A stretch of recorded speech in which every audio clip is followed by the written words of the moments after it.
Hi, this is Zak Mir with the US penny stock highlights on Tuesday, the 25th of August. Starting off with CLPS Inc, where there's been a bit of a dance.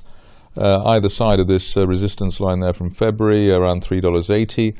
End of day close above that today. Hopefully will be the end of the consolidation that we've been seeing within this bull flag, complex bull flag above the 200-day moving average, currently at $2.75, but above $3.80. We're still looking for the top of that January trend channel as high as $5.45 as soon as the end of next month. Going on to a stock which we haven't covered here before, which is just coming up now, Flowtek Industries. Here the shares have gapped up nicely. Actually, this is the second gap that we've had for the shares over the last week, and the view here is that while we're above the gap, around $2, above the floor of the gap at $2.18 on an end of day close basis, we should see further upside. Just how high we could climb is suggested by the top of the broadening triangle that I've drawn from back in November, currently pointing as high as $4. Again, that's a target that hopefully would be seen as soon as the end of next month. Greenland Technologies is next, and here you can see that got this sort of slow crawl along this rising trend channel from February, and also the 50-day moving average at $2.89 above that support line there from early this year, and the 50-day line on an end-of-day close basis. We're looking for higher prices. Obviously, $3.40 at the 200-day moving average is the first target. After that, the top of the channel at $5 or so would be the destination for the shares.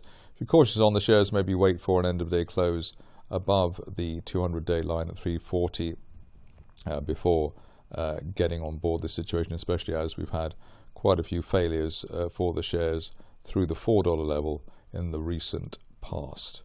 On to Gogo, which we hope will live up to its name over the near term in terms of the share price. Anyway, we've got this rising trend channel from April. The good news today is that we've had the price action wholly above the 200-day moving average at $3.66. While there's no end-of-day close back below that, we're looking at the top of the trend channel from earlier this year as high as $5.80 or $5.90 again, by or as soon as the end of next month. Stock which there's lots of pharma stocks obviously around at the moment, and almost anything with the pharma in the name is a winner. Idera Pharma is just currently breaking this resistance line there from September last year. The painful part here is that we've actually had a false break. We had that one at the end of last month, and we came back to test the 200-day moving average at $1.79. The view at the moment, though, is that an end-of-day close above that broken resistance line at $2.27 should be enough this time to take the shares onwards and upwards. Hopefully at least retesting last month's resistance towards $3, but with a big target there as high as the one-year trend channel top, currently pointing towards the $5.20 area, if I can get that line to extend. Yes, I can.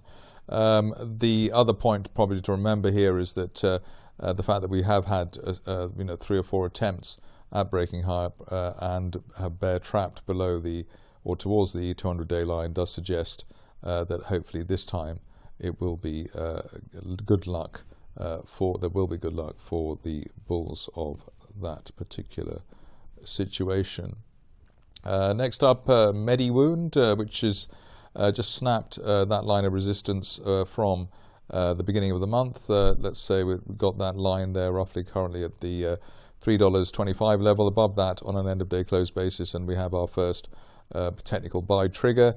The next one would be at end of day close above the 50-day moving average, the blue line there at $3.48, which hopefully would be today, tomorrow, and clearing the 50-day line, looking at the top of that rising trend channel from March as high as $5 over the next 4 to 6 weeks for MediWound shares. Just a couple of stocks to go. We have the next one is Supportcom, which does look, I suppose, like the chart of the day, if there had to be one. The reason for saying that is we're just clearing that old December resistance, which was around the $2.20 level.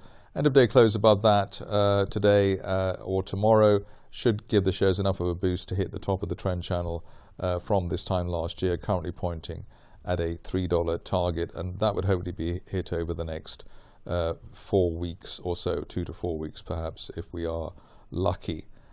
Final stock of the day is one which I have covered before and seems to be moving along quite nicely, VivoPower. The reason for the inclusion today is the gap higher for the shares through $3.50. The view at this stage is that if we can get an end of the day close back above the initial August high at $4.27, we could see yet another retest of $5.50, although it has to be said, if you look at it the other way around, we've already basically hit the pre-appointed target there at the top of the 2019 price channel through $5.50. So a technical success so far. But the bull argument certainly in place while we hold above $3.50, and helped along obviously by that end of day close above the initial August resistance. That's it from me today. More updates tomorrow.